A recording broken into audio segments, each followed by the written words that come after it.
शादी, जिसे कि भारत में आज भी बहुत पवित्र बंधन माना जाता है।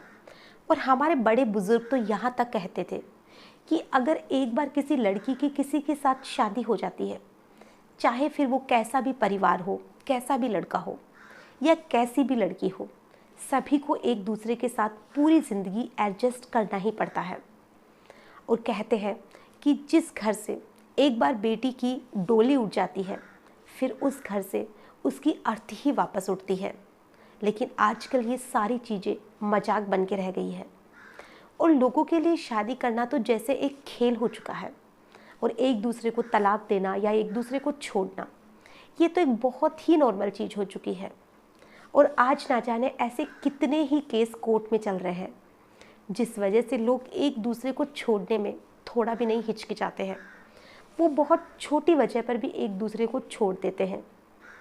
और आज जो मैं आपको कहानी सुनाने वाली हूँ, वो भी एक ऐसी ही लड़की की कहानी है, जिसमें कि वो एक नहीं, दो नहीं, लगभग 4 शादियाँ करती है। और वो तो इससे भी ज़्यादा शादियाँ करना चाहती थी, लेकिन उसकी किस्मत ख़राब थी, जो उसके पूरे मंसूबों पे पानी फिर जाता है और उसे पुलिस पकड़ लेती है, क्योंकि उसने अपने आखिरी पति को तो मार ही दिया था। आज की जो कहानी है वो एक ऐसी ही लड़की पर आधारित है। नमस्कार, आदाब, सत श्री अकाल, मैं हूँ नंदिनी यादव। आज की जो कहानी है ये है 2015 की। कहानी की शुरुआत होती है सहारनपुर से। वहाँ पर एक लड़की नोनिता उर्फ नोनू अपने नानी के साथ रहती थी, क्योंकि उसके माता पिता की मौत हो चुकी थी और वो वहीं पे अपनी नानी के घर रहती थी।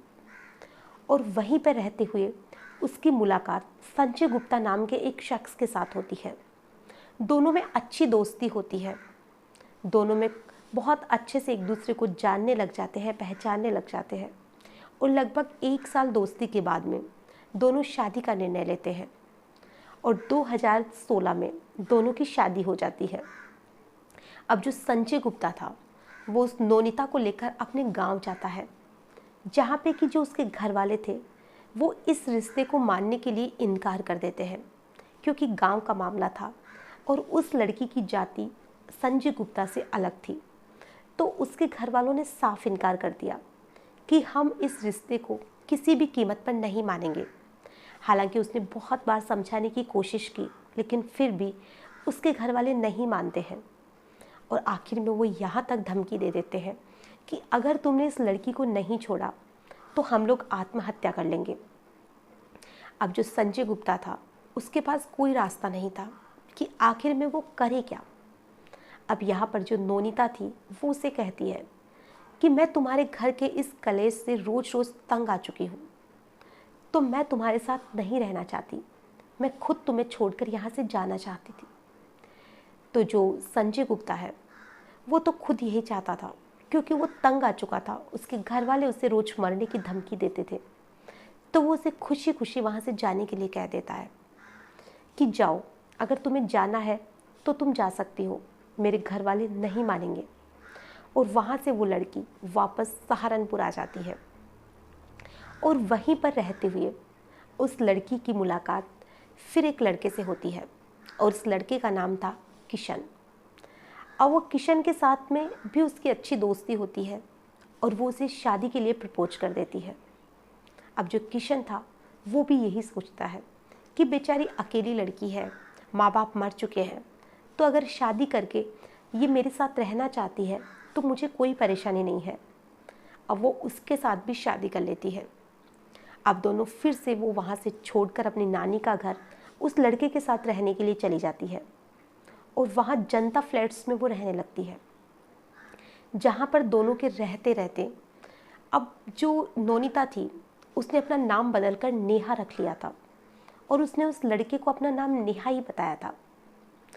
अब वहाँ पर दोनों को रहते हुए नोनिता को ये लगता है, जो कि अब नेहा बन चुकी थी, कि ये लड़का मेरे लायक नहीं है, क्योंकि ये इतना नहीं कमाता है कि मेरी ज़रूरतें पूरी हो सके। तो वो उस लड़के से कहती है कि मैं तुम्हारे साथ नहीं रह सकती, और वो उसे बहुत ही आसानी से छोड़ देती है। वो उसे बहुत मनाने की कोशिश करता है, उससे बहुत ये भी कहता है कि मैं मेहनत मजदूरी करूँगा, तुम्हारी जो भी सारी ज़रूरतें हैं उसे पूरा करने की कोशिश करूँगा, लेकिन वो कहाँ मानने वाली थी। उसके ख्वाब तो बहुत ज़्यादा ऊंचे थे। वो उस लड़के को छोड़कर फिर से अपने घर आ जाती है और अब तीसरी बार उसे एक नया लड़का मिलता है जो था दीपक, जो कि दिल्ली का रहने वाला था। और वो फिर उस लड़के के साथ शादी कर लेती है। क्योंकि उसकी नानी अकेली रहती थी तो वो उसका विरोध भी करती थी, लेकिन वो बेचारी करती तो भी कितना करती, क्योंकि वो खुद बुढ़ी हो चुकी थी। वो तो यही चाहती थी कि उसकी नातिन का घर बस सके। अब वो दीपक के साथ शादी कर लेती है, जो कि एक ऑटो ड्राइवर रहता है। और वो बहुत ही मेहनत करता था, बहुत ही मजदूरी करता था और अच्छे खासे पैसे भी कमा लेता था। और उधर जो वो लड़की थी नोनिता, वहाँ पर उसने अपना नाम बदलकर अब प्रीति शर्मा रख लिया था। और वो खुद भी एक ब्यूटी पार्लर में जाने लग गई थी, जहाँ पर वो जॉब करती थी और वहाँ पर वो खुद भी कमाने लग गई थी। दोनों की अच्छी खासी लाइफ चल रही थी कि अचानक एक दिन दीपक की तबीयत खराब हो जाती है। और जब उसे डॉक्टर के पास ले जाया जाता है तो उसे एक गंभीर बीमारी का पता चलता है कि इसे तो एक बहुत ही ज़्यादा गंभीर बीमारी है, जिसकी वजह से इसकी मौत भी हो सकती है और इसके इलाज के लिए बहुत पैसों की ज़रूरत है, जो उनके पास नहीं थे। अब अगर उसका इलाज करवाना है तो उनके पास जो कुछ भी पैसा इकट्ठा था वो सारा पैसा उन्हें डॉक्टर को देना पड़ेगा, जो कि वो कभी नहीं चाहती थी, क्योंकि उसके जो ख्वाब थे वो कुछ ज़्यादा ऊंचे थे। अब वो सोच रही थी कि वो करे तो क्या करे। तो वो अब दीपक को भी छोड़ने का प्लान बना लेती है और वो दीपक को भी साफ कह देती है कि मैं तुम्हारे साथ नहीं रह सकती। और अब वो दीपक को भी छोड़ चुकी थी और जो जिस ब्यूटी पार्लर में वो काम करती थी उसी के पास में एक बड़ा सैलून था, जिसमें एक लड़का काम करता था जिसका नाम था फिरोज़ सलमानी। और अब वो फिरोज़ सलमानी जो था उसकी उम्र भी उस लड़की से काफ़ी कम थी, लगभग 12 साल छोटा था। अब वो उससे भी उसकी नॉर्मल बातचीत शुरू से ही होती थी, दोनों में अच्छी दोस्ती भी थी। अब वो लड़की उस लड़के के साथ रिश्ते में आ जाती है और उससे शादी के लिए कहती है। अब वो जो लड़का था फिरोज़ सलमानी, वो उसे शादी के लिए हाँ कर देता है और वो उससे शादी कर लेता है, यानी कि निकाह करता है, क्योंकि वो मुस्लिम था। और वो उसे निकाह करके अपने गांव ले जाता है। अब वो जैसे ही उसको गांव लेकर जाता है, जैसे तो पूरे गांव में हड़कंप मच चुका था, क्योंकि एक मुसलमान लड़का एक हिंदू लड़की से निकाह करके ला रहा था, जो कि गांव वालों ने काफ़ी विरोध भी किया, लेकिन फिर भी उसने कैसे ना कैसे करके अपने घर वालों को मना लिया कि मैं इस लड़की को नहीं छोड़ सकता। उसके पिताजी ने ये भी कहा कि ये उम्र में तुमसे काफ़ी बड़ी है, लेकिन फिर भी वो कहाँ मानने वाला था। और वो उसी लड़की के साथ कुछ दिन अपने घर रहा और फिर वहाँ से वापस गाजियाबाद आ गया। और अब वो दोनों गाजियाबाद में ही जनता फ्लैट्स में रहने लग गए। और वहाँ पर रहने के बाद में कुछ वक्त तक सब ठीक चलता रहा, लेकिन एक दिन दोनों में किसी बात पे बहस हो जाती है। और इन्हीं सारी चीज़ों के चक्कर में जो ये लड़की थी नोनिता उर्फ नेहा उर्फ प्रीति शर्मा, इसने उसके सर पर किसी चीज़ से वार कर दिया, जिससे कि उसकी मौत हो जाती है। और अब उसके लिए ये समस्या बन चुकी थी कि अब इसकी लाश का क्या किया जाए। तो अब वो बाजार जाती है, वहाँ से कुछ धारदार चाकू टाइप लेती है, एक बड़ा सा बैग लेती है और उसे लेकर वापस अपने फ्लैट पे आ जाती है। और वहीं पे रात को उसकी जो लाश होती है उसके वो टुकड़े टुकड़े करती है और उसको बैग में डालती है। और फिर उसी रात को वो सोचती है कि अब जो इसकी लाश है इसको ठिकाने लगा देना चाहिए। और वो सोचती है कि इसे बाहर लेकर कोई ऑटो कर लूँगी और फिर रेलवे स्टेशन पर जाकर इसकी लाश को कहीं ना कहीं छोड़ के आ जाऊँगी, या कहीं ट्रेन में बैठकर दूसरी जगह पर पहुँच जाऊँगी और वहीं पे इसे छोड़ दूँगी। वो यही प्लान बना रही थी और घर से वो निकलती है। लगभग 3 किलोमीटर तक वो पैदल चलती है, लेकिन उसे कोई भी ऑटो नहीं मिल रहा था। और पैदल चलते हुए लगभग वो रेलवे स्टेशन पहुंचने ही वाली थी कि वहीं पे जो पुलिस थी वो गश्त कर रही थी और पुलिस वालों की नज़र उस लड़की पे पड़ती है। हालांकि उन्हें कोई भी शक नहीं था उस पर, लेकिन उस लड़की को पसीने आ रहे थे तो उन्हें लगा कि काफ़ी दूर से पैदल चल के आ रही है, तो क्यों ना इसकी थोड़ी बहुत मदद कर दी जाए। और वो लोग मदद करने के तरीके से ही उसे कहते हैं कि क्या हम तुम्हारी कुछ मदद कर सकते हैं। तो वो कहती है कि नहीं नहीं, मैं खुद चली जाऊंगी, मुझे रेलवे स्टेशन जाना है जो कि पास में ही है, मैं खुद चली जाऊंगी।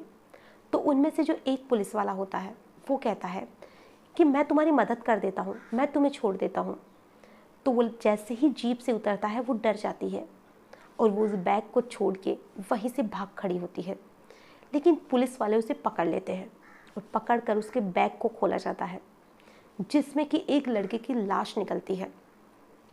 अब जब पुलिस वाले उसे थाने लेकर जाते हैं, उसे पूछताछ करते हैं कि आखिर ये क्या है, तो उसी पूछताछ में वो बताती है कि ये फिरोज़ सलमानी की लाश है और ये 4 साल से मेरे साथ रह रहा था और इसने पहले तो मेरे साथ लिव इन में रहा और ये शादी के लिए कहता था, लेकिन फिर इसने शादी के लिए इनकार कर दिया और इसीलिए मैंने इसे मार दिया। तो जो पुलिस वाले थे वो भी मन ही मन ये सोच रहे थे कि ऐसे लोगों को तो ऐसी ही सज़ा मिलनी चाहिए कि अच्छा किया। और वो उसे कहते हैं कि तुम्हारे साथ पूरी हमदर्दी दिखाई जाएगी, तुम्हें कम से कम सज़ा दिलवाई जाएगी, तुम जो भी बातें हैं हमें आराम से पूरी बात बताओ। तो वो फिर वही बात कहती है कि मैंने इसे इसीलिए मार दिया कि ये शादी के लिए इनकार कर रहा था।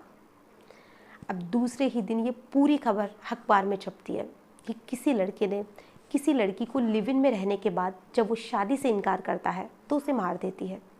और साथ ही उस लड़के की जो फ़ोटो थी वो भी अखबार में छापी जाती है।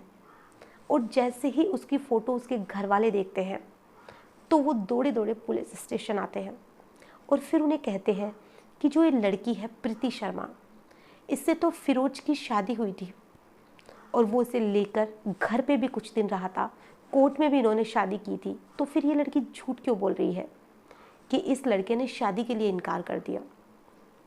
अब पुलिस वालों के लिए ये भी एक बड़ी समस्या बन चुकी थी कि आखिर ये लड़की कुछ और बोल रही है, वो कुछ और बोल रहे हैं। तो फिर जो उनके कागज़ वगैरह थे शादी के, जो भी डॉक्यूमेंट्स वगैरह थे वो लिए जाते हैं, वो चेक करवाए जाते हैं जिसमें कि उनका मैरिज सर्टिफिकेट भी बना हुआ था। तो पुलिस वालों के सामने ये समस्या थी कि झूठ ये लड़की बोल रही है। फिर उसे सारी पूछताछ की जाती है, उसे सख्ती दिखाई जाती है और जब उसे सारी चीज़ें सख्ती के साथ पूछी जाती है तो वो सारी चीज़ें कबूल कर लेती है कि उसने लगभग 3 लोगों के साथ शादी की थी फिरोज़ से पहले, जिनको कि उसने छोड़ दिया। लेकिन जो ये फिरोज था ये कुछ ज़्यादा ही जान गया था, यानी कि उन लोगों के बारे में भी ये जान चुका था कि इसने पहले भी 3 लोगों से शादी कर रखी है और अब वो उसको परेशान करने लग गया था। और इन्हीं सारी चीज़ों में उन दोनों में लड़ाई झगड़े शुरू हो गए थे और इन्हीं सारी चीज़ों से तंग आकर नौनीता और प्रीति शर्मा ने उसे मार दिया, जो कि उसे बिल्कुल भी पश्चाताप नहीं था कि उसने उसे क्यों मारा। और वो तो ये तक कहती है कि वो इसे मारने के बाद फिर किसी और से शादी करती और अगर वो ठीक लगता तो वो उसके साथ रहती, नहीं तो उसे छोड़ देती या उसे मार देती। जो इसकी कहानी है जब अखबार में छपी थी तो लोगों में बहुत गुस्सा था कि आखिर में कैसी लड़कियां होती हैं जो कि कितने लड़कों की ज़िंदगी बर्बाद करने में भी पीछे नहीं हटती है। हालांकि उसने जो भी किया बहुत गलत किया। आज की जो कहानी है इसे सुनाने का हमारा उद्देश्य आप लोगों को परेशान करना या दुखी करना नहीं है। आप लोगों से बस इतना सा कहना है कि जो शादी होती है वो एक ऐसा निर्णय होता है जो कि पूरी ज़िंदगी के लिए होता है।